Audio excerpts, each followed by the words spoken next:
Sistem daripada agama itu kontemplasi, memikirkan kira-kira yang ideal itu apa? Apakah ada influence, pengaruh daripada filsafat Yunani yang masuk ke sini? Mereka yang menolak melakukan baptisan kepada bayi, mereka menjadikan baptisan itu sama dengan keselamatan. Karena kan ketika orang itu dibaptiskan, maka pada hari itu, saat itu juga mereka diselamatkan. Kalau kita adalah orang yang beribadah itu adalah suatu pattern, hidup kita adalah hidup yang mencontoh di atas.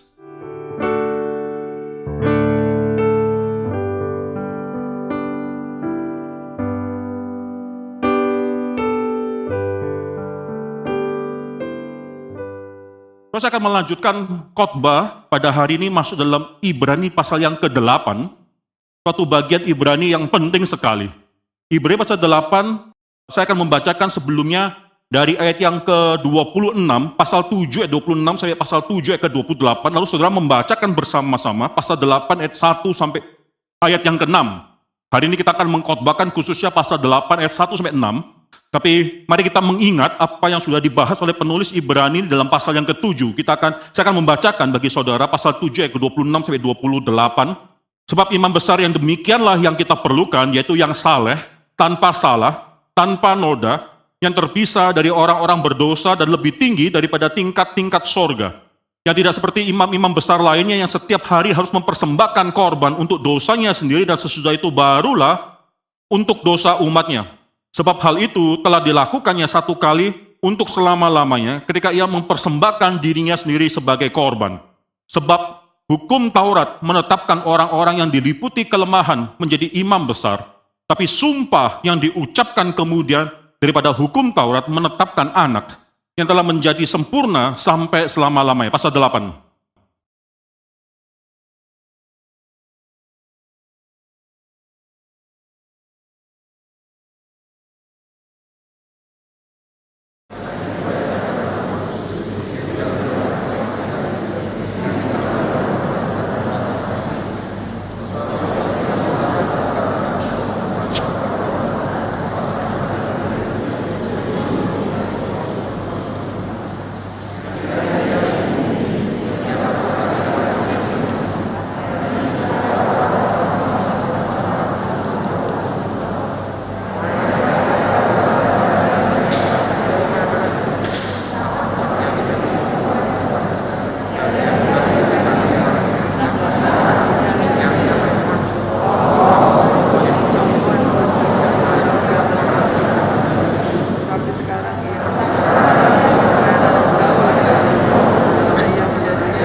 Mari kita tundukkan kepala dan kita berdoa. Bapa dalam surga, kami bersyukur untuk suatu minggu, suatu hari di mana kami bisa menguduskan hari ini.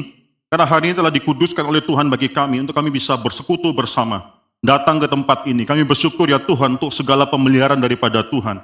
Kami masih mendoakan mereka yang saat ini sedang terbaring di rumah sakit, maupun yang mungkin diisolasi secara mandiri, ataupun di tempat-tempat yang telah ditetapkan oleh pemerintah karena penyakit COVID.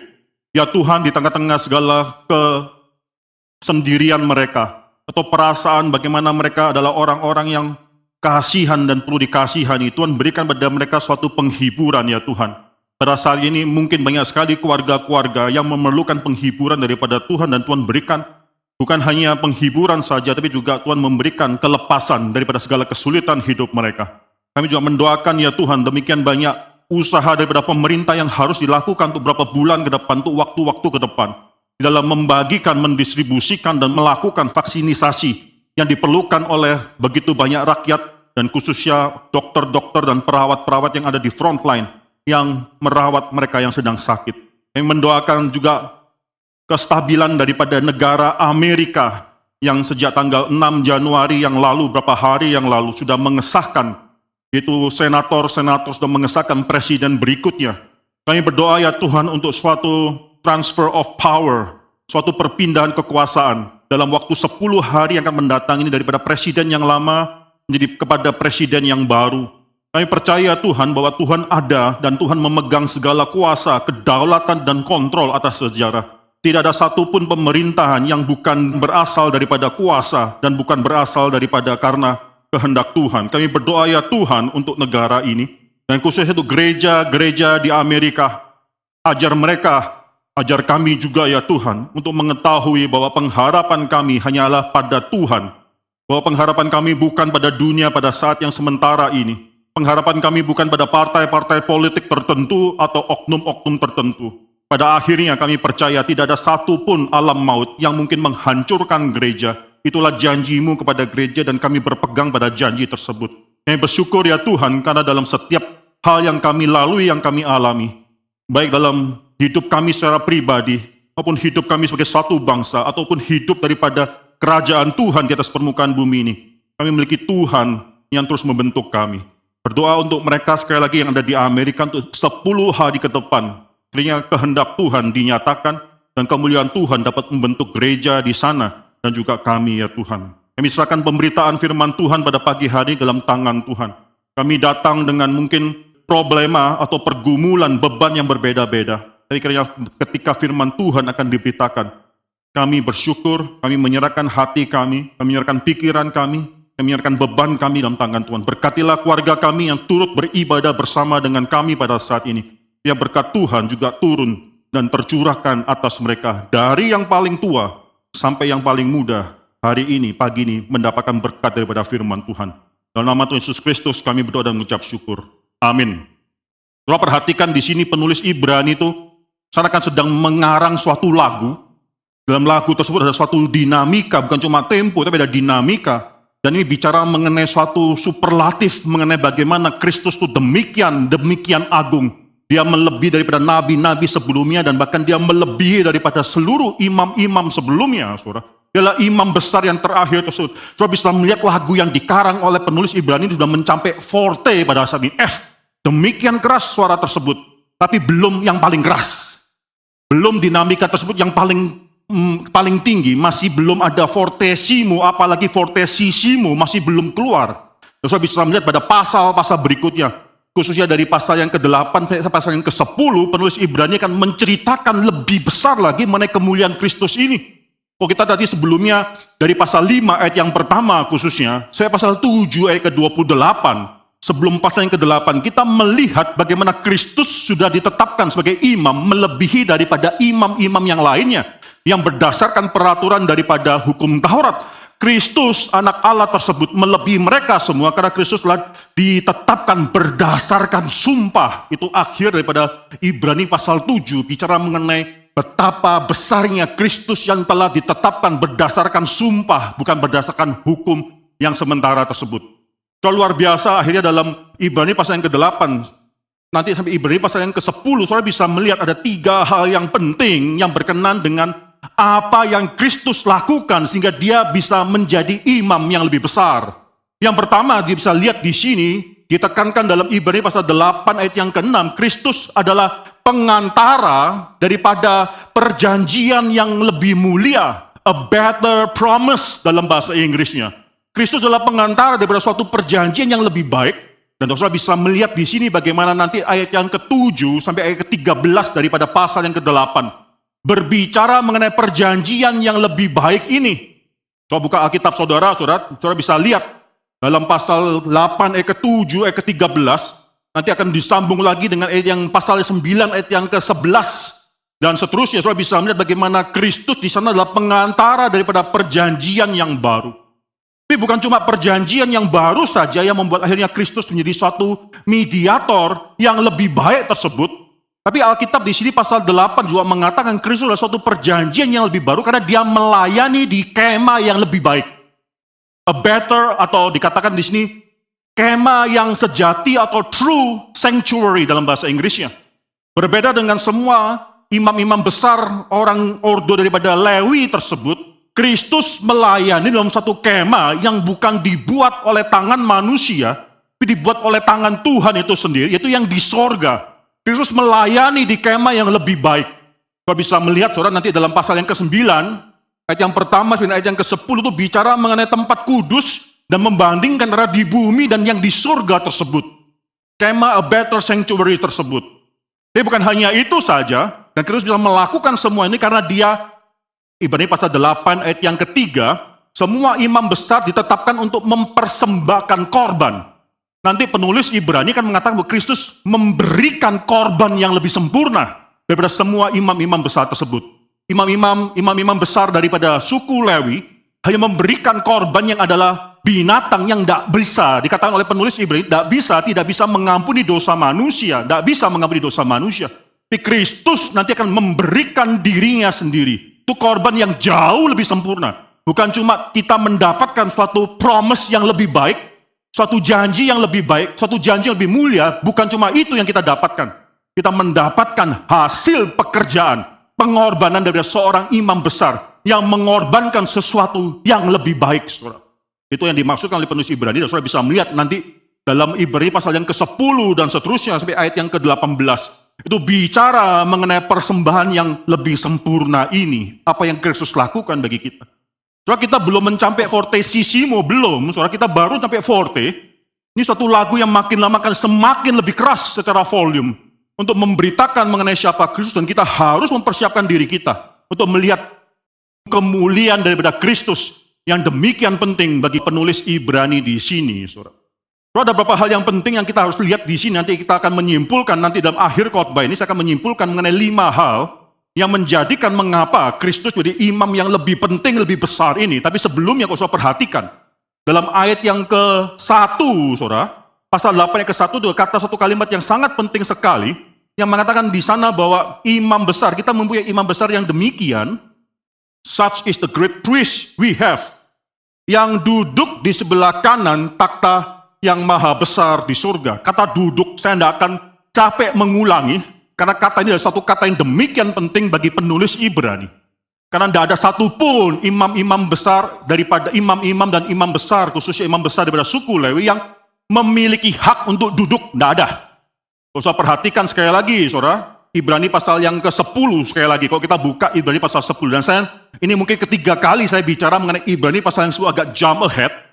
Dan mungkin dalam pembahasan daripada mengenai Kristus sebagai imam besar ini saya akan ulangi berkali-kali lagi mengenai kata duduk di sini, saudara. Ibrani 10 ayat 11. Sekali lagi di sana dikatakan selanjutnya setiap imam besar, ada suatu kata yang missing dalam bahasa Indonesianya, berdiri melakukan tiap-tiap hari pelayanan dan pelayanannya dan ulang-ulang mempersembahkan korban yang sama sekali tidak dapat menghapuskan dosa. Mereka harus berdiri. Mengapa? Tidak pernah tuntas pekerjaan mereka. Mereka harus berdiri. Mengapa? Karena mereka pun dosanya itu masih banyak. Mereka tidak seharusnya bisa mewakili semua manusia itu untuk akhirnya semua umat Tuhan lalu memberikan pengampunan Tuhan kepada mereka, karena mereka pun mediator yang berdosa, saudara. Jadi tidak ada suatu tempat bagi mereka, suatu kesempatan bagi mereka untuk duduk. Karena mereka pun adalah mediator yang berdosa. Tapi nanti dikontraskan dengan satu kalimat, tetapi ia, yaitu Kristus, telah mempersembahkan hanya satu korban saja, yaitu dirinya sendiri. Korban yang demikian berbeda dengan semua korban-korban yang sebelumnya. Setelah mempersembahkan hanya satu korban saja karena dosa, ia duduk. Itu kontras, duduk untuk selama-lamanya. Tadi berdiri, tidak bisa duduk, sekarang dia duduk untuk selama-lamanya di sebelah kanan daripada Allah. Kata duduk ini demikian penting. Mungkin ada suatu pertanyaan yang kita bisa munculkan, kalau ternyata seluruh yang dilakukan oleh imam-imam dan imam besar suku Lewi tersebut tidak bisa menghapus dosa. Mengapa harus dilakukan? Mengapa harus repot-repot dilakukan? Ini mungkin jadi satu pertanyaan yang penting, bahkan kalau saya perhatikan, dalam Ibrani pasal 8 ayat ke-5, pelayanan mereka dikatakan di sana. Pelayanan daripada imam-imam dan imam besar suku Lewi tersebut, pelayanan mereka adalah gambaran dan bayangan daripada apa yang ada di sorga. Ya, saudara, ini satu hal yang penting sekali, bahwa itu bukanlah yang asli. Bahkan dikatakan itu tidak bisa menyelamatkan. Lalu mengapa harus terus dilakukan? Karena satu alasan yang penting ditulis dalam Ibrani pasal 8 ayat ke-5. Karena apa yang mereka lakukan itu adalah gambaran, di sana dikatakan apa? Gambaran dan bayangan, atau dalam bahasa lainnya itu contoh dan kopi atas apa yang ada di surga. Maka tetap penting, walaupun tidak bisa menyelamatkan, tetap ada suatu pelayan yang penting, karena dalam dunia sementara ini manusia sebelum pergi ke surga, melihat ada gambaran surga tersebut melalui pelayanan mereka. Sangat penting sekali, saudara. Bahkan Calvin pernah mengatakan, saudara, semua yang dilakukan oleh perjanjian lama, baik itu sunat, maupun mungkin mempersembahkan korban, atau mungkin dalam perjanjian baru dalam hidup gereja kita lakukan dengan sakramen baptisan dan sakramen perjamuan kudus. Semua itu memang tidak menyelamatkan, itu bukanlah anugerah itu sendiri, itu hanyalah tanda yang kelihatan bagi suatu janji yang tidak kelihatan. Itu hanyalah suatu tanda saja. Tapi mengapa manusia perlu tanda tersebut? Kalau itu tidak menyelamatkan, mengapa kita perlu akhirnya tetap mengambil, perlu dibaptiskan dalam waktu yang tepat kita harus dibaptiskan, atau mengambil sakramen perjamuan kudus, walaupun tidak menyelamatkan, mengapa perlu? Karena kita adalah orang yang lemah, Calvin katakan. Kita adalah orang yang lemah, yang tanpa suatu visual sign yang kelihatan, tanpa tanda yang kelihatan tersebut, maka kita mungkin gampang dihancurkan, digoda oleh penggoda-penggoda dalam dunia ini. Iman kita gampang ditarik dan dijatuhkan. Itu mungkin bahasa lainnya, parafrasa daripada apa yang dikatakan oleh Calvin. Maka Tuhan memberikan tanda yang kelihatan untuk suatu janji yang tidak kelihatan. Janji itu yang menyelamatkan, bukan tanda yang menyelamatkan. Tidak ada satu orang pun dibaptis lalu diselamatkan karena dia mendapatkan air baptisan. Tidak ada. Tidak ada satu orang pun yang disunat lalu mendapatkan keselamatan. Bukan. Tidak ada satu orang pun yang mengakan perjamuan kudus lalu mendapatkan keselamatan tersebut. Tidak ada. Tapi bukan berarti bahwa itu semua tidak ada gunanya, saudara. Itu adalah suatu tanda yang penting bagi kita untuk kita bisa lihat. Oh, janji Tuhan itu. Walaupun saya tidak bisa lihat, tapi saya dikuatkan melalui tanda-tandanya. Nah, di sini saudara, mengapa akhirnya walaupun imam-imam besar tersebut tidak bisa melakukan suatu hal yang menyelamatkan mereka, mengorbankan sesuatu yang tidak bisa menyelamatkan atau menghapus dosa umat Tuhan, tapi tetap harus dilakukan karena semua ini tanda. Semua ini tanda yang sangat penting yang harus dilihat oleh umat Tuhan. Dan seharusnya ini menjadi satu hal yang mempersiapkan mereka kepada yang sejati tersebut, yaitu janji yang akan datang dari surga inkarnasi dan mati bagi mereka mempersembahkan korban, yaitu tubuhnya sendiri.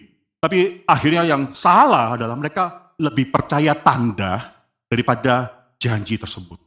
Mereka lebih menikmati tanda daripada mereka menikmati janji. Dalam gereja awal, saudara, salah satu yang seringkali membuat orang Kristen itu mendapat cemooh, bahkan mungkin dianiaya. Orang Roma, saudara, tidak keberatan dengan orang Kristen kalau mau memuja dewa yang lain. Mereka tidak keberatan, karena ada kumpulan dewa-dewa dalam kepercayaan orang Roma. Tapi akhirnya orang Roma melihat, Romawi, Yahudi melihat bahwa ada suatu hal yang aneh dengan kepercayaan orang Kristen.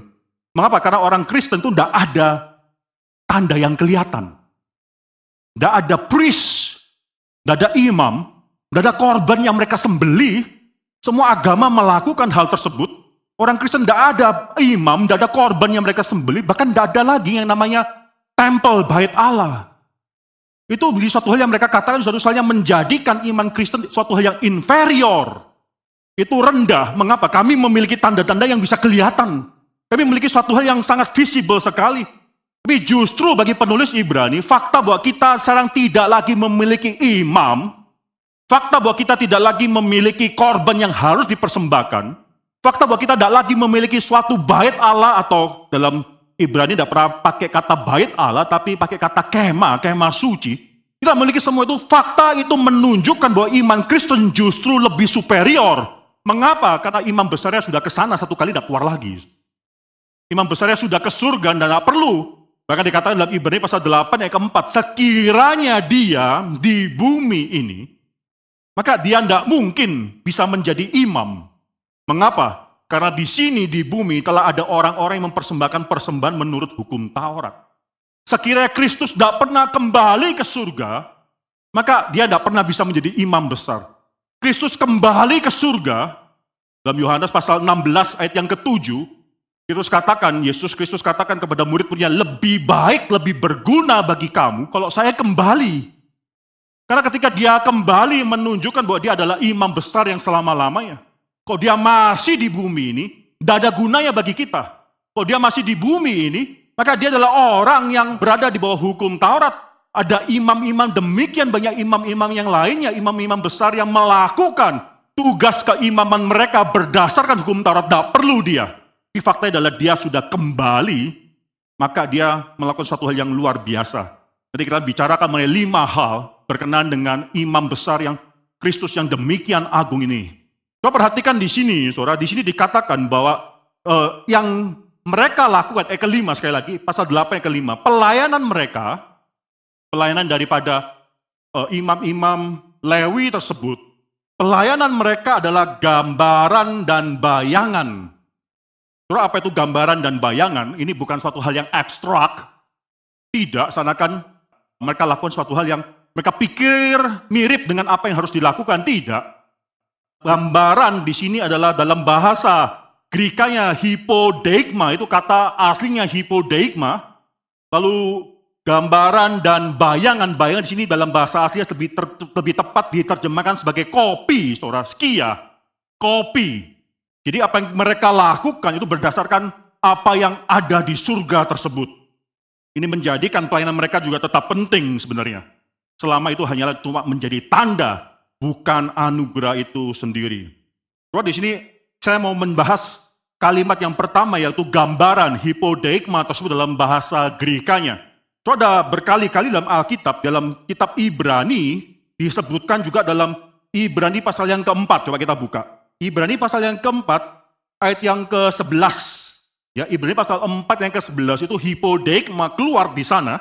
Coba kita melihat apa artinya hypodeigma, gambaran ini, dalam konteks daripada ayat yang berbeda-beda. Karena itu baiklah kita berusaha untuk masuk ke dalam perhentian itu supaya jangan seorang pun jatuh karena dari sana hypodeigma keluar. Mengikuti contoh ketidaktaatan itu juga. Hypodeigma, yaitu menjadi serupa dengan mereka yang tidak taat.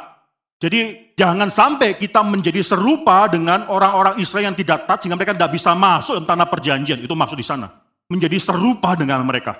Coba kita baca dalam Yohanes, ya, kitab Injil Yohanes pasal yang ke-13. Coba kita buka Yohanes pasal yang ke-13 ayat yang ke-15. Sebab aku telah memberikan suatu teladan. Kata teladan di sana dasarnya adalah hypodeigma, satu contoh. Suatu hal yang bisa diteladani, bisa ditiru. Sekali lagi di sini saudara saya bacakan, sebab aku telah memberikan suatu hypodeigma kepada kamu supaya kamu juga berbuat sama seperti yang telah ku perbuat kepadamu. Ini bicara mengenai bagaimana kita harus meneladani Kristus. Bicara mengenai discipleship, pemuritan. Ada suatu hal yang kita tiru daripada Kristus. Ada suatu contoh yang kita bisa turunkan dan kita bisa lakukan dalam dunia ini. Kristus itu bukan cuma ide besar yang sulit dilakukan, tidak. Itu contoh hidup kita. Itu suatu pattern yang kita bisa lakukan. Ketika dia menanggung salib, kita pikul salib. Ketika dia harus menyangkal diri, kita juga menyangkal diri kita. Kita mencontoh, itu hypodeigma. Kita bisa lihat daripada ayat yang lainnya, misalnya Yakobus pasal 5 ayat yang ke-10. Saudara-saudara, turutilah teladan penderitaan dan kesabaran para nabi yang telah berbicara demi nama Tuhan. Di sana kita diajak untuk menuruti hypodeigma, mencontoh, bukan cuma menuruti teladan, tapi menghidupi hidup mereka. Yaitu para nabi-nabi dan penderitaan mereka dan kesabaran para nabi yang telah berbicara demi nama Tuhan. Kita mencontohi hidup orang-orang sebelum kita, perjuangan mereka dan selanjutnya. Terus seringkali kemarin dalam pertemuan antara saya, hamba Tuhan, pembina remaja dan orang-orang tua remaja, pemuda, ada suatu pertanyaan yang keluar, bagaimana kita bisa menjadikan remaja kita mungkin lebih mencintai gereja, lebih mengerti perjuangan daripada sinode GRI, gerakan ini, dan seterusnya.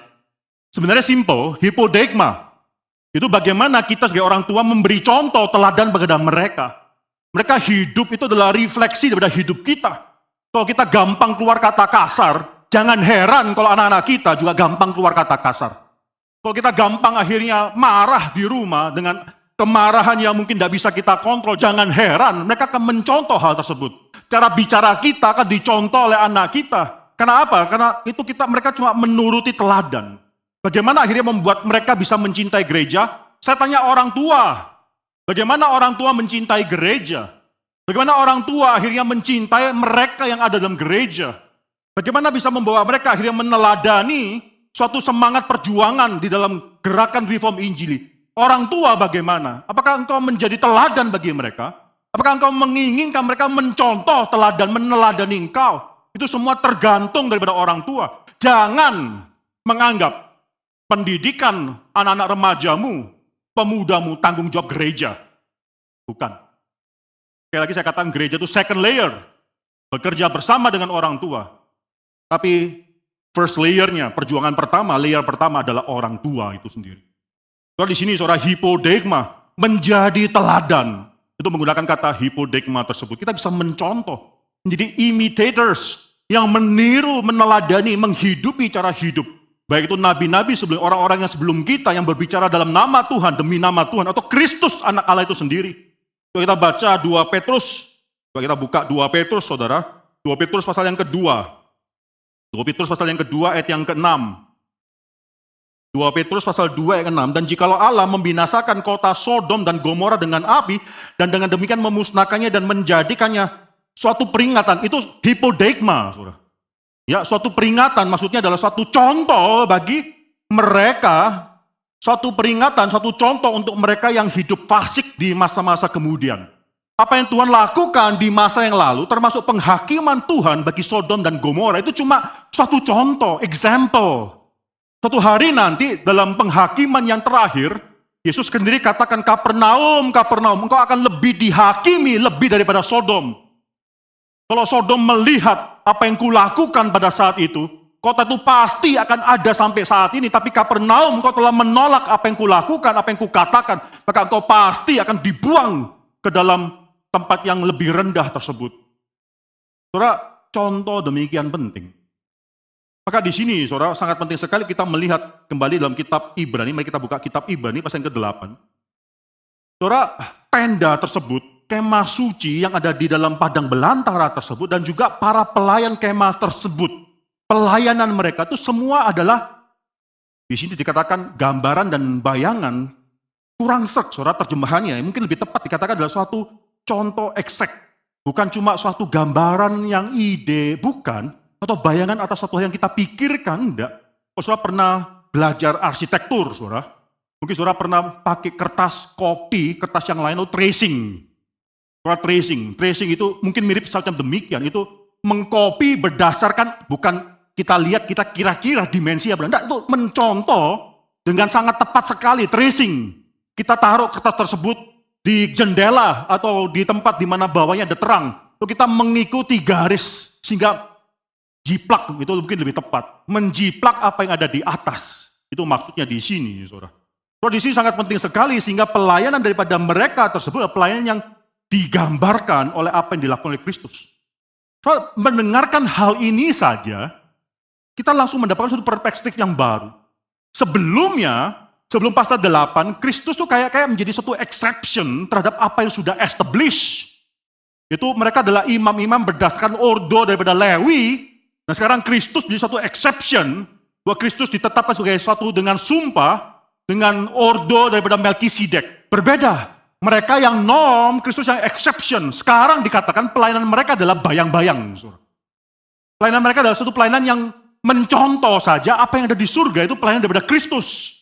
Cara yang menjadi exception adalah mereka, yaitu para imam orang Lewi, bukan Kristus lagi. Kristus menjadi the original copy, bukan original copy, the original painting. Mereka hanya mencontoh, mengkopi apa yang ada di surga tersebut. Kemah suci itu menggambarkan apa yang ada di surga. So, sampai di sini, saudara, saya mengajak kita untuk memikirkan suatu hal yang penting.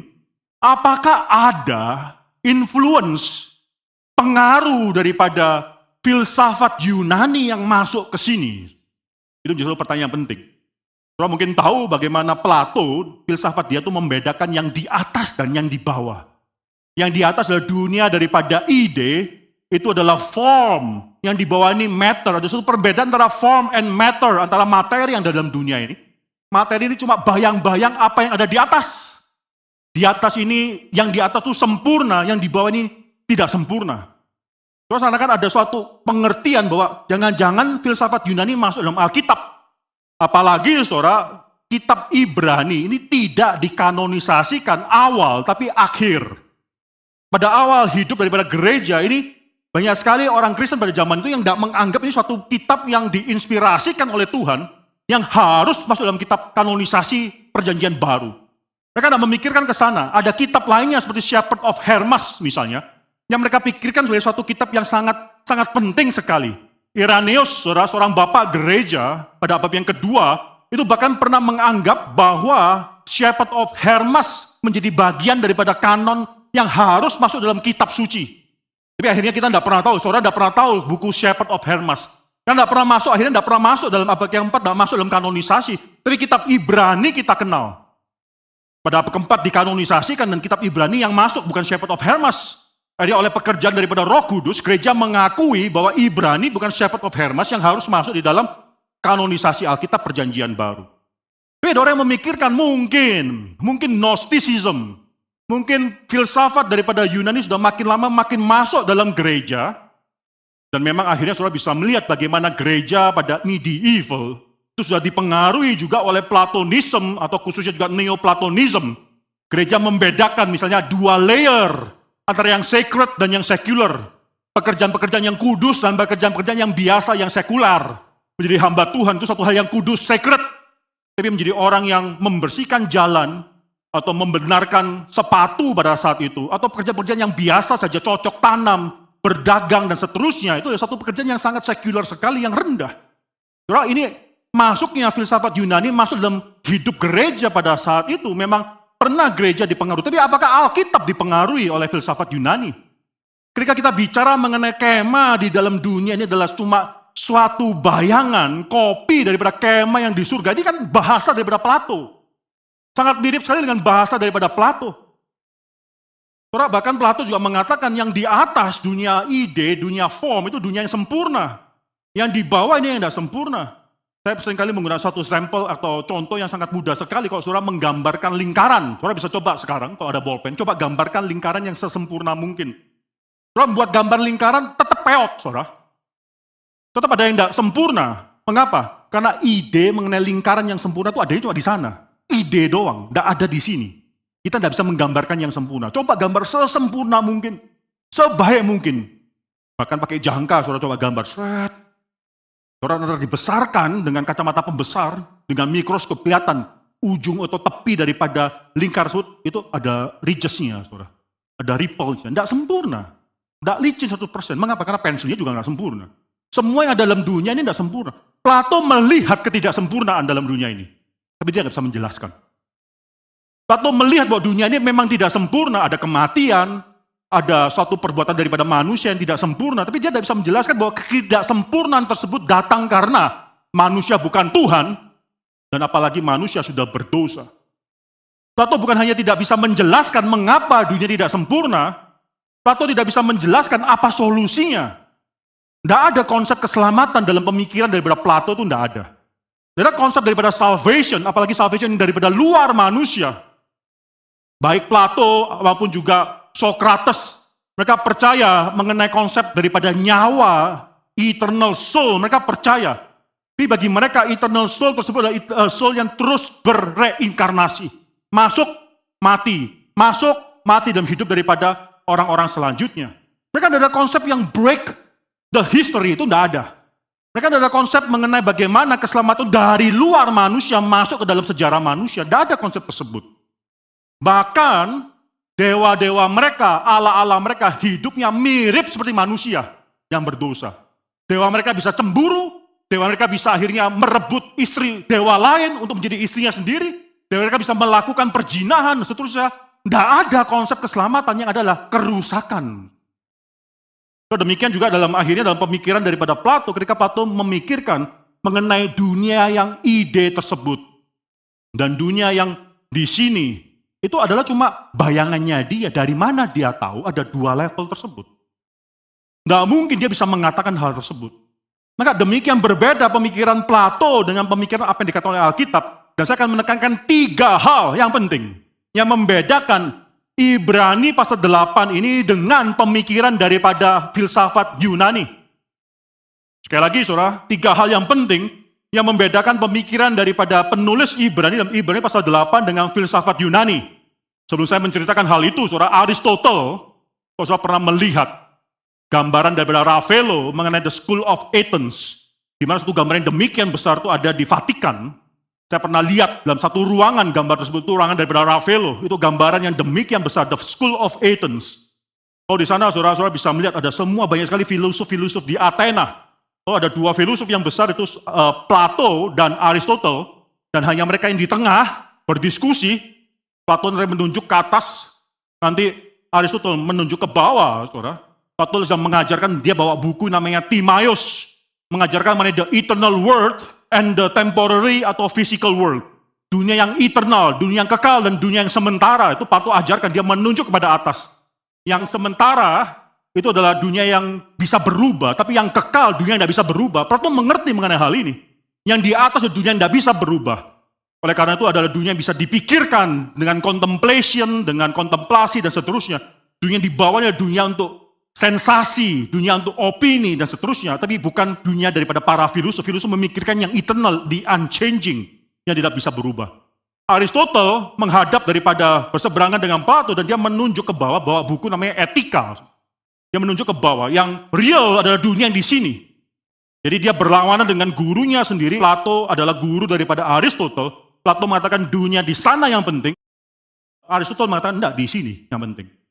Tapi baik Plato maupun Aristoteles secara general, saudara, filsafat daripada Yunani itu membedakan atas dan bawah.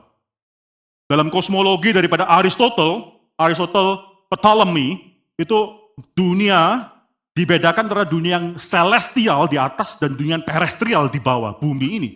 Bumi ini terestrial, tapi ada planet-planet tertentu yang di atas yang manusia bisa lihat. Dalam konsep daripada kosmologi Aristoteles, Ptolemy tetap mengatakan bahwa yang di atas itu sempurna.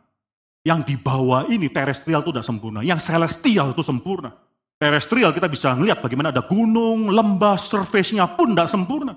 Jadi saudara, masih ada suatu pengertian yang sama seperti Plato bahwa yang di atas yang sempurna. Kita kalau menjatuhkan batu atau tanah, jatuh kemana, saudara? Kita lepas. Ke bawah, saudara. Mengapa? Yang nggak sempurna pergi nggak sempurna. Tapi kalau api, nyalain. Dulu nggak begini ya. Nggak tahu lah api ya.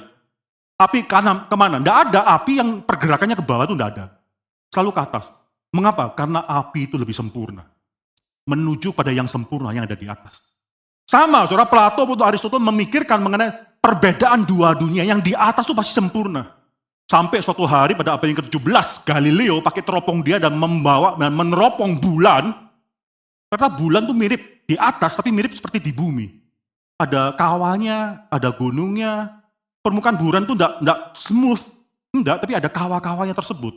Kalau dia membawa dan melihat matahari, ternyata matahari ada sunspots. Saudara tahu ya sunspots? Itu ada kayak titik-titik di matahari, enggak sempurna juga. Saudara, di sini sebenarnya Alkitab sudah mengajarkan kepada kita, baik yang di atas maupun yang di bawah memang enggak beda, karena sama-sama diciptakan oleh Tuhan. Yang membedakan, itu manusia sudah berdosa atau belum. Setelah berdosa, maka dunia ciptaan ini dikutuk oleh Tuhan. Itu yang membedakan dunia sebelum manusia berdosa dan sesudah manusia berdosa. Saya tidak bicara mengenai hal itu, saudara. Tapi konsep mengenai sempurna dan tidak sempurna, sacred dan sekuler, dua layer tersebut itu ada pemikiran daripada filsafat Yunani. Nah, apakah sekarang Alkitab, penulis Ibrani di sini terpengaruh oleh hal tersebut? Saya katakan tidak, ada 3 alasan. Yang pertama, saudara, ini sangat penting sekali. Yang pertama, Plato ketika dia memikirkan mengenai dunia form yang lebih sempurna tersebut adalah suatu spekulasi. Tidak pernah dia pergi ke sana, tidak pernah. Tidak pernah dia datang di sana dan menceritakan apa yang ada di sana, tidak pernah. Plato hanya berspekulasi mengenai perbedaan dunia form dan dunia materi. Apa dasar daripada pengajaran Plato? Tidak ada dasarnya. Tapi coba perhatikan di sini. Coba perhatikan di sini ayat yang ke-5.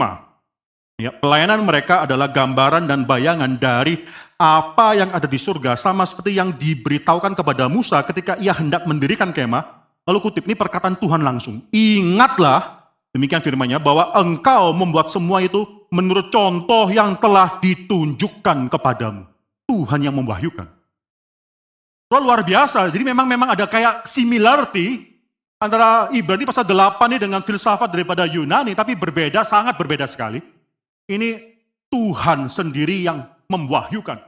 Bahkan saudara bisa melihat di sini, contoh yang telah ditunjukkan kepadamu di atas gunung itu, ada suatu pengertian, bukan cuma Musa mendapatkan pengertian secara verbal dan menginterpretasikan, tidak, Musa melihat, ditunjukkan, shown to you, secara visual.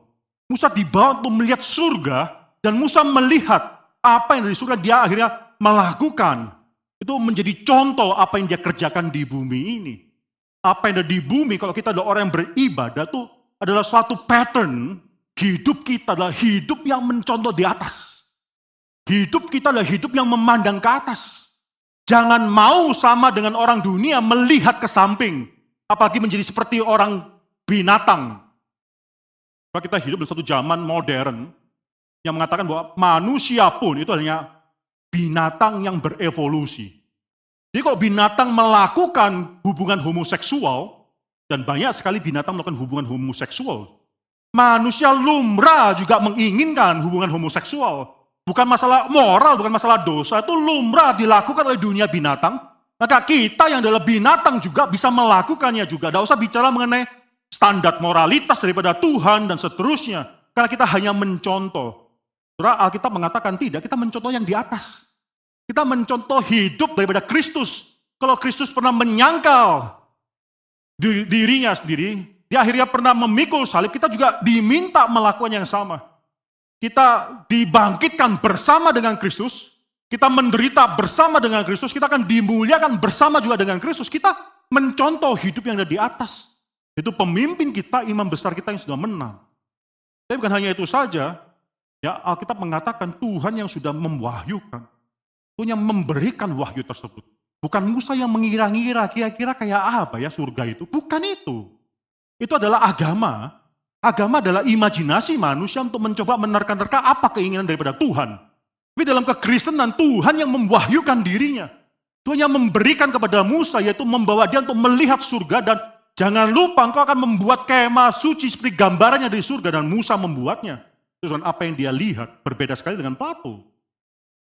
Yang kedua, bukan cuma itu saja, karena wahyu Allah ini dan ketaatan Musa, maka saudara bisa melihat ada kemiripan, kita bisa melihat ada kemiripan antara kemah yang di bumi tersebut, yang dibuat oleh tangan manusia, oleh Musa, dengan kemah yang sejati, yang bukan dibuat oleh tangan manusia itu. Kita bisa meyakini ada satu kemiripan. Setiap kali kita melakukan sakramen, baptisan, perjamuan kudus yang kita lakukan tersebut, itu bukanlah cuma fragmen daripada ide manusia. Tidak, itu diinstitusikan oleh Kristus. Diberikan oleh Allah sendiri. Sehingga mengapa kita melakukan sakramen? Karena taat kepada Allah. Karena taat kepada kepala gereja. Kita melakukan sakramen tersebut. Maka di sini sih luar biasa sekali. Sistem daripada agama itu kontemplasi, memikirkan kira-kira yang ideal itu apa. Tapi dalam kekristenan, saudara, itu wahyu. Dari atas ke bawah, bukan dari bawah ke atas. Keselamatan juga demikian. Keselamatan bukan manusia memikirkan kira-kira yang baik bagi Allah itu apa.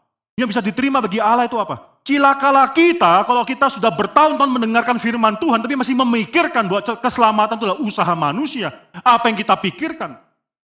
Tidak, di atas mimbar ini diberitakan terus-menerus. Bahwa keselamatan bagi engkau dan bagi istrimu, bagi suamimu, bagi keluargamu adalah karena apa yang Tuhan lakukan. Dari atas ke bawah. Dari atas ke bawah. Luar biasa sekali, saudara. Luar biasa sekali. Saudara, saya lagi, saudara. Apa yang dilakukan oleh Musa, karena Musa taat dan Allah sudah mewahyukan dan Musa taat, maka Musa membuat kemah suci yang serupa. Nah, di sini, saudara, kita masuk dalam, hari ini khotbah agak filsafat sendiri, tidak apa-apa, saudara ya. Hari kita masuk pada epistemologi. Dalam dunia epistemologi, teori mengenai pengetahuan dan seterusnya, itu ada pertanyaan, seberapa dekatnya sih pengetahuan kita, misalnya atas botol air ini, atau atas suatu pohon di luar, apapun, X, semua yang kita bisa masuk, pengetahuan kita atas pohon, atas gunung, atas bumi, atas bintang, dibandingkan dengan pengetahuan Tuhan atas hal yang sama. Kalau mengerti ya, pertanyaannya lah. Ya ini epistemologi, pertanyaan epistemologi, khususnya bagi orang Kristen, Tuhan mengetahui segala sesuatu, ada pengetahuan Tuhan atas segala sesuatu, kita juga mengetahui sesuatu yang kita bisa ketahui. Pohon tersebut bisa di luar. Saudara ketika keluar, saudara bisa bertanya, seberapa dekat atau seberapa jauh pengetahuanku atas pohon tersebut dengan pengetahuan Tuhan atas pohon tersebut. Ya, ini menjadi suatu perdebatan yang sangat menarik sekali, saudara. Maka saudara ada perbedaan antara univocal, equivocal. Univocal terlebih dahulu saya bahas. Univocal, U-N-I, vokal, saudara, F-P-O-C-A-L, univocal. Mengatakan bahwa pengetahuan kita dan pengetahuan Tuhan itu sama, identical. Equivocal, equivokal, mengatakan bahwa pengetahuan kita dan pengetahuan Tuhan itu berbeda. Karena kita adalah manusia, kita bukan Tuhan. Tuhan adalah Tuhan, maka pengetahuan kita, apalagi kita adalah manusia yang berdosa, pasti berbeda. Mana yang benar, saudara? Univokal, equivokal, kita bingung. Kalau kita mengatakan pengetahuan kita sama dengan Tuhan, ya mbok tahu sungkan lah ya, masa orang berdosa pengetahuannya bisa sama dengan pengetahuan Tuhan. Jadi kalau kita katakan kita equivokal, berbeda dengan pengetahuan Tuhan, maka kita sebenarnya tahu apa? Jangan-jangan yang kita ketahui bukan yang sebenarnya. Dan jangan nggak ada dasar daripada pengetahuan kita. Univokal, equivokal. Uni sekali lagi berkata mengenai sama, equi berkata mengenai berbeda. Kalau ada suatu contoh, saudara, salah satu hamba Tuhan kita, Pendeta Benyamin Intan, ketika masih mencoba menjalin hubungan dengan bekas pacar dia sekarang, yaitu Ibu Yani, saudara ya. Itu Ibu Yani pernah tanya ya, kamu suka anjing enggak? Gitu ya. Wah, Pak Ben langsung dari Ambon, saudara ya. Wah, saya suka anjing. Wah, ini cocok nih, antara dua orang yang sama-sama suka anjing. Ternyata itu adalah perkataan suka dalam arti equivokal, tidak sama artinya. Karena Ibu Yani suka membelai anjing, suka memelihara anjing. Pak Ben suka makan anjing, saudara. Dua yang sangat berbeda, itu namanya equivokal, saudara. Itu adalah akhirnya apa yang dia katakan, walaupun katanya sama, tapi pengertiannya sangat berbeda sekali. Yang satu suka memelihara, yang satu suka makan, saudara. Tapi tetap bisa nikah, karena anugerah Tuhan, saudara, tetap bisa menikah. Nah di sini sama, pengetahuan saya mengenai sesuatu, itu sama dengan pengetahuan Tuhan. In univokal, sama, atau equivokal, berbeda. Dua-duanya memiliki kesulitan. Sampai Van Til mengatakan suatu kalimat, bukan univokal, bukan equivokal, tapi analogi, berbeda tapi setia, sesuai dengan pengetahuan daripada Tuhan. Bukan salah.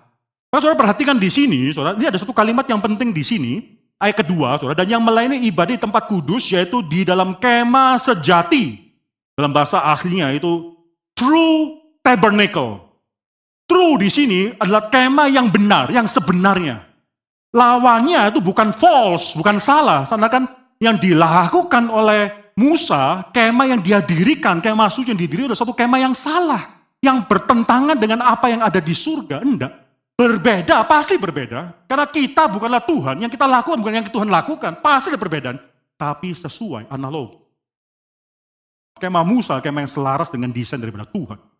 Segala yang mereka lakukan, imam-imam yang mereka lakukan tersebut adalah sesuai dengan apa yang seharusnya menjadi gambar daripada surga tersebut. Tapi sayangnya dalam hidup mereka merubah. Mereka percaya bahwa tanda menjadi anugerah. Mereka bukan percaya kepada janji tersebut, tapi mereka percaya kepada apa yang mereka dapatkan tanda tersebut. Sunatkah, korbankah, hukum Taurat itu menjadi satu jaminan keselamatan bagi mereka. Itu akhirnya membuat kemah ini benar-benar equivokal, berbeda. Bukan lagi analogis. Saudara, bicara lebih lanjut mengenai hal ini, tapi ini sangat menarik sekali dalam diskusi daripada epistemologi mengenai bagaimana pengetahuan kita tentang sesuatu dan pengetahuan Tuhan atau sesuatu hal yang sama tersebut. Maka paling tidak di sini kalau kita berdasarkan diskusi daripada kemah, gambaran di surga dan juga gambaran di bumi tersebut, itu menjadi suatu hal yang mengertikan atau memberikan pengertian yang berbeda, itu analogi. Saudara, demikian erat kaitan antara yang di surga dan yang di bumi, sampai akhirnya Tuhan mengatakan suatu kalimat ayat kedua, yang di surga itu dipanggil kemah. Ternyata yang di surga juga dipanggil sebagai kemah. Bukan cuma yang di bumi, tapi yang di surga juga dipanggil sebagai suatu kemah. Menunjukkan keeratan kaitan antara yang di surga, yang asli tersebut dengan yang di bumi, yang di surga. Bahkan dipanggil sebagai suatu kemah. Itu yang kedua, saudara ya. Itu kemiripan antara yang di atas tersebut dengan yang ada di bumi. Yang ketiga, kalau Plato, saudara, itu menekankan perbedaan. Penulis Ibrani menekankan kemiripan. Plato menekankan absolut antitesis antara yang di form, yang di atas dengan matter yang di bawah. Oke, yang ketiga, saudara, Plato itu tidak memiliki konsep bridging antara dunia yang di atas dan dunia yang di bawah. Tidak ada kaitannya. Tidak ada bagaimana bisa mengkaitkan dunia yang ide tersebut, form dengan dunia materi. Kalau saya perhatikan dalam penulisan Ibrani di sini, bridge yang mengkaitkan dunia yang di atas dengan dunia yang di bawah ini, dengan sorga, kemah sejati, dengan kemah yang menjadi bayang-bayang adalah apa? Kristus. Ada bridge-nya. Bahkan menarik sekali bagi penulis Ibrani, Kristus itu masuk ke surga bukan karena dia adalah anak Allah. Benar, dia adalah anak Allah.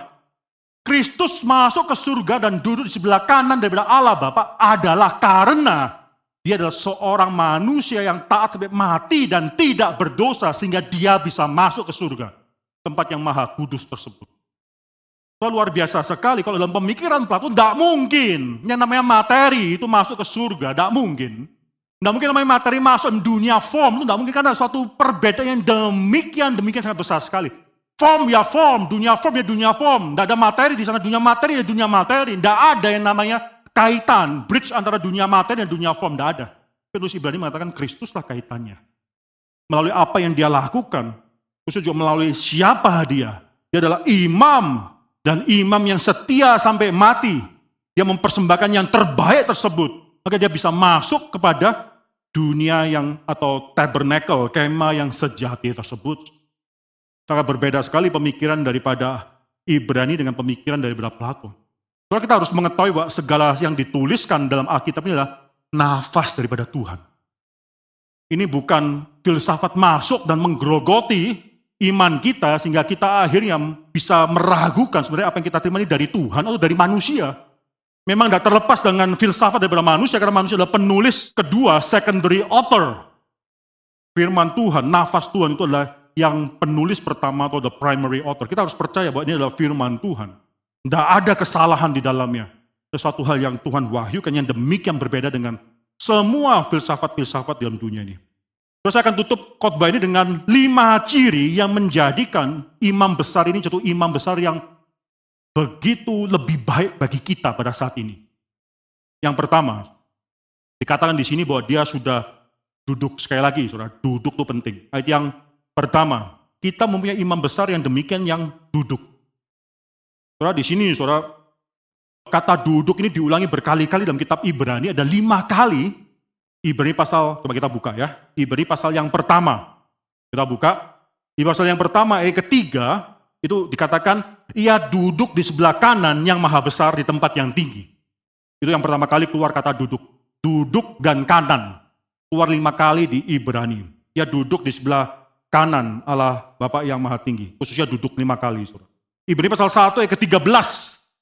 Ya, dan kepada siapakah di antara malaikat pernah ia berkata, duduklah di sebelah kananku. Itu kedua kali keluar. Ya, lalu saudara bisa melihat Ibrani pasal 8 yang pertama yang kita baca tadi. Imam besar inilah yang kita miliki, yang duduk di sebelah kanan takhta yang maha besar di surga ketiga kali. Yang keempat kali nanti dalam Ibrani pasal 10 ayat ke-12 yang tadi juga kita sudah baca, saudara. Tapi ia setelah mempersembahkan hanya 1 korban saja karena dosa, ia duduk untuk selama-lamanya di sebelah kanan daripada Allah. Keluar yang keempat kali, duduk di sebelah kanan. Yang kelima, Ibrani pasal 12, ayat yang kedua, itu kelima kali kata duduk keluar. Marilah kita melakukannya dengan mata yang tertuju kepada Yesus, yang memimpin kita dalam iman dan yang membawa iman kita itu kepada kesempurnaan, yang dengan mengabaikan kehinanya, tekun memikul salib ganti sukacita yang disediakannya bagi dia, yang sekarang duduk di sebelah kanan takhta daripada Allah. 5 kali kata duduk dan kanan keluar. Nah, saya bisa katakan, saudara, kelima-limanya itu selalu berkaitan dengan bukan Kristus sebagai raja, itu memang penting. Duduk sebelah kanan itu selalu menggambarkan raja yang kembali. Raja yang kembali dan kemuliaan, tapi dalam teologi daripada penulis Ibrani, duduk di sebelah kanan itu bicara mengenai Kristus sebagai imam. Kita buka Ibrani pasal 1 ayat ketiga. Setelah ia selesai mengadakan penyucian dosa, ia duduk di sebelah kanan yang maha besar. Kaitannya dengan penyucian dosa. Yang kedua kali, Ibrani pasal 1 ayat ke-13 itu memang tidak terlalu eksplisit dikatakan hubungan dengan penyucian dosa, tapi ini bisa dikatakan mirip seperti seorang pemenang, duduk sebelah kanan sebagai seorang pemenang, sampai akhirnya ku buat musuh-musuh menjadi tumpuan kakimu. Tapi nanti tidak bisa dilepaskan daripada Ibrani pasal 1 ketiga, ayat ke-13 tersebut. Dan khususnya konteks daripada penulis Ibrani bicara mengenai dosa, kematian, musuh terakhir, dan seterusnya. Maka Ibrani pasal 1 ayat ke-13 walaupun tidak terlalu eksplisit, tapi kita bisa mengerti dalam konteks Kristus duduk di sebelah kanan Allah Bapa. Sampai dibuatnya musuh-musuhnya menjadi tumpuan kakinya. Itu adalah konteks dia menang sebagai seorang imam. Yang ketiga, saudara, Ibrani pasal 8 yang ke-1 itu jelas sekali konteksnya bicara mengenai Kristus sebagai imam. Dan imam besar inilah yang kita miliki yang duduk di sebelah kanan. Menyatakan bahwa dia adalah imam besar yang the only one, the eternal, the everlasting high priest. Ya, ayat yang ke-10 itu juga jelas sekali, ayat ke-10 ayat ke-12, pasal 10 ayat ke-12 maaf. Pasal 10 ayat ke-12 itu menceritakan, memparalelkan Kristus dengan imam-imam yang lainnya. Orang-orang Lewi. Yang lain tidak bisa berduduk, mereka harus berdiri, tapi Kristus duduk sebagai imam besar yang bisa duduk. Ini kaitannya dengan imam. Pasal 12 ayat kedua, kalau saudara perhatikan di sana, itu memang tidak secara eksplisit bicara mengenai imam, tapi ayat ketiga, ayat keempat, seterusnya itu bicara mengenai dosa. Penyucian dosa, mengenai dosa, dan seterusnya. Maka pasal 12 ayat kedua, tetap kaitannya adalah Kristus sebagai imam besar, yang mengalahkan dosa, duduk di sebelah kanan daripada Allah Bapa. Jadi penting sekali, dia duduk. Mengatakan apa, saudara? Keselamatan yang kau kenal sudah final. Jangan pikirkan yang lain lagi. Dalam dunia ini, dalam dunia sementara ini, kita mengalami banyak gangguan, ujian, cobaan, bahkan mungkin ada satu hal yang mungkin mengganggu iman kita, membuat kita bergumul dengan iman kita, tapi ketahuilah yang kau dapatkan. Terus ya berita berkenaan dengan firman Tuhan tersebut mengenai keselamatan, ada satu keselamatan yang sudah final. Penulis Ibrani sedang berbicara kepada orang-orang Kristen pada zaman itu yang memikirkan sekali lagi kembali kepada Judaism. Terus Ibrani katakan jangan, itu cuma bayangan, itu cuma kopi daripada yang sejati. Kamu sudah dapatkan yang sejati, jangan mau kembali kepada yang kopi. Kau sudah menikmati yang sejati. Dan saya bisa katakan hari ini kepada seluruh jemaat GRI Karawaci juga, bahwa engkau sudah mendapatkan yang sejati tersebut. Engkau tidak mendapatkan kopi, engkau sudah mendapatkan yang sejati. Ya dia duduk. Kedua, bukan cuma duduk saja, dikatakan di sini dia duduk di sebelah kanan daripada Allah Bapa. Itu penting sekali. Dikatakan di sini bahwa dia duduk di sebelah kanan daripada Allah Bapa, menyatakan bahwa sekali lagi pekerjaan dia sudah tuntas. Yang membedakan perjamuan kudusnya kita, yang perjamuan kudusnya orang Roma Katolik, adalah fakta pengertian ayat ini. Dalam Roma Katolik, mereka masih merasakan bahwa setiap kali mereka menjalankan perjamuan kudus, itu sacrifice. Kristus masih melakukan sacrifice. Maka mereka katakan bahwa roti itu menjadi, substansinya menjadi tubuh Kristus. Anggur substansinya menjadi darah Kristus. Pada saat itu, priest atau imam dalam gereja Roma Katolik itu menghadap, membelakangi seluruh jemaat, menghadap pada salib Kristus, di atas masih ada tubuh Kristus. Itu seakan-akan mengatakan di hadapan Allah, kami masih mempersembahkan sacrifice. Bahkan mereka percaya roti berubah menjadi tubuh Kristus, anggur berubah menjadi darah Kristus, menyatakan bahwa mereka masih mempersembahkan sacrifice di hadapan Tuhan. Martin Luther merubah hal ini. Martin Luther mengatakan dia menghadap jemaat, menyatakan belas kasihan Tuhan kepada jemaat. Posisi ini pun satu hal yang teologis. Menghadap, membelakangi jemaat atau menghadap jemaat, itu teologis sekali, saudara. Di sini salibnya orang Protestan kosong. Tidak ada, mengapa? Karena dia sudah duduk di belah kanan Allah Bapa yang di surga. Takhta daripada yang maha besar. Dia sudah duduk. Dia tidak kembali, dia tidak turun-turun lagi. Tapi terlebih lagi dalam pemikiran daripada Calvin, kalau Martin Luther masih tidak konsisten, Martin Luther mengatakan bahwa tetap tubuh atau roti tersebut substansinya berada bersama dengan substansi daripada tubuh Kristus. Anggur tetap berada substansinya bersama dengan darah Kristus. Itu membawa kembali Kristus turun daripada surga. Calvin mengatakan tidak. Dalam perjamuan kudus yang kita lakukan, kita mengakui satu hal, Kristus sudah duduk di surga. Dia tidak perlu lagi kembali.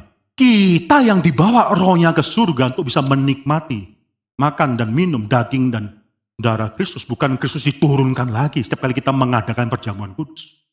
Di sana, saudara, tanda tetap menjadi tanda. Tanda bukanlah keselamatan.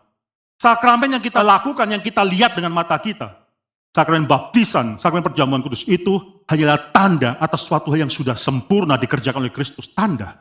Bukan berarti tidak penting, tapi bukanlah keselamatan itu.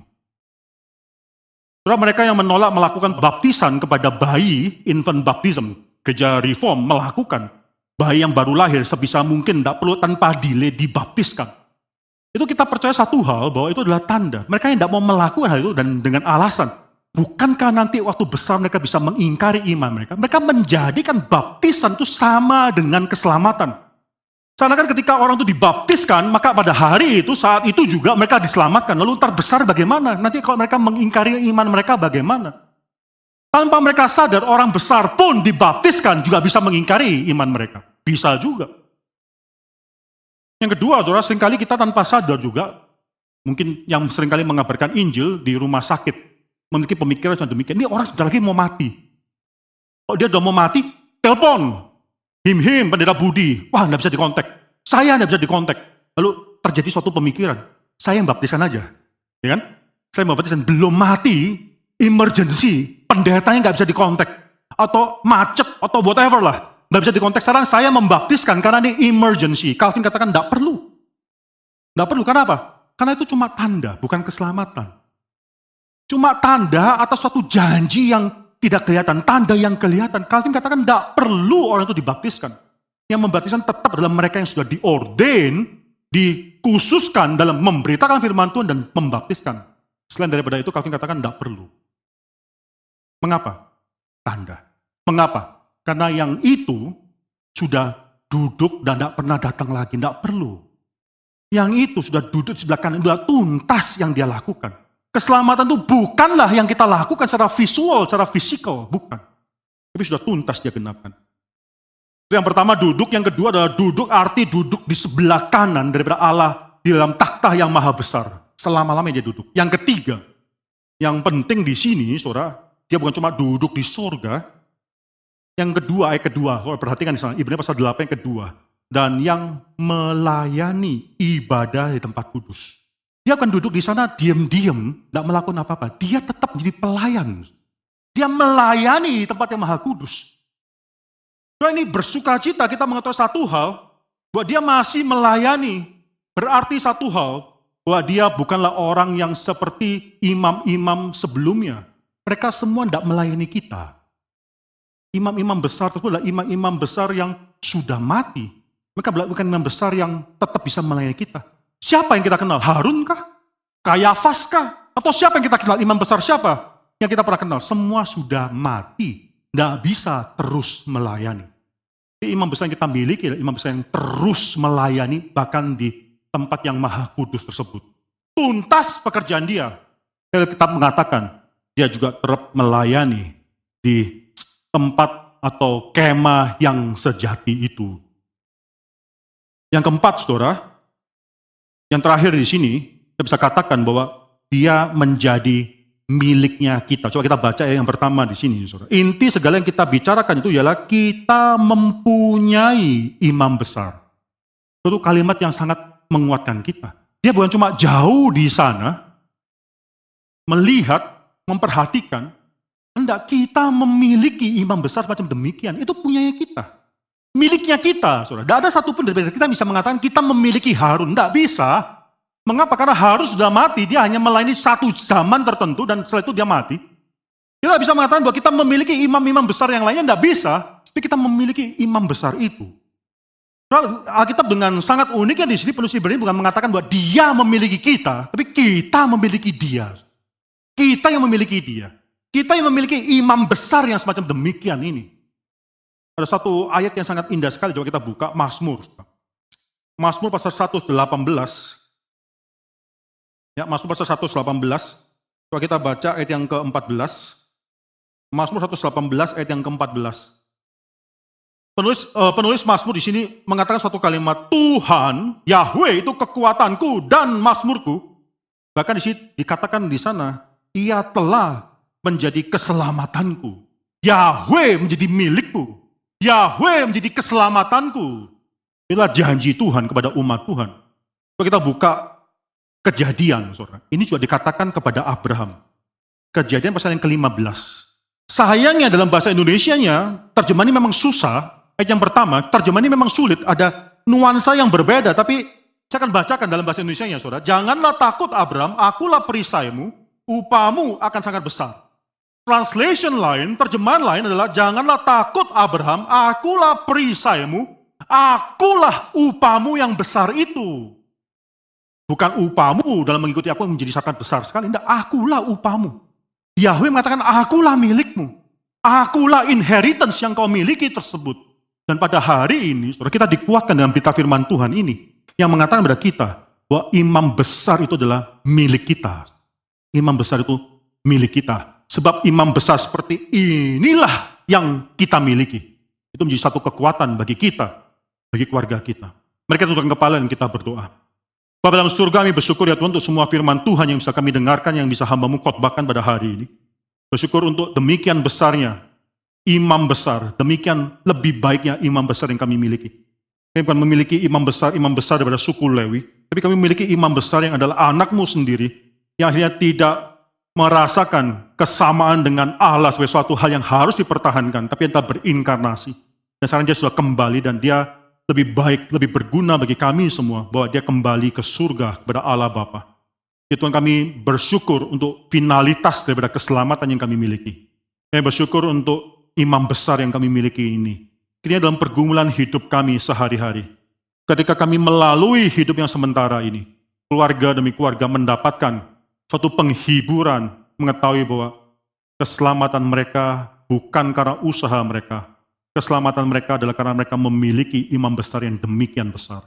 Misalkan hidup kami dalam tangan Tuhan. Dalam nama Tuhan Yesus Kristus kami berdoa dan mengucap syukur. Amin.